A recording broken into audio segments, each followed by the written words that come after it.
Kocak, anjing K9 gigit celana komandan polisi sampai ketarik hingga ditertawakan warga. Anjing polisi K9 baru-baru ini salah menerjang targetnya.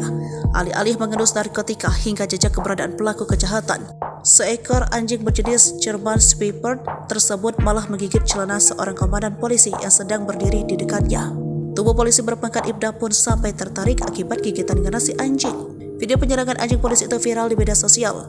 Dalam video yang diunggah, terlihat awalnya dua polisi bersama dua anjing K9 tengah menjaga aksi unjuk rasa di jalan raya. Salah satu anjing K9 tiba-tiba menerjang seorang komandan polisi yang sedang berdiri di dekatnya.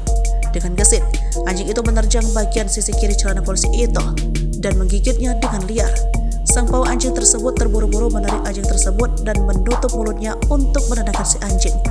Anjing tersebut pun ditarik menjauh dari komandan itu. Komandan polisi itu sempat panik ketika tiba-tiba digigit anjing K9. Namun ia tertawa selepas kejadian tersebut. Polisi maupun massa di sekitar pun ikut-ikutan tertawa melihat kejadian yang menimpa si komandan. "Mohon maaf komandan, ini di luar skenario," tulis pengunggah video tersebut.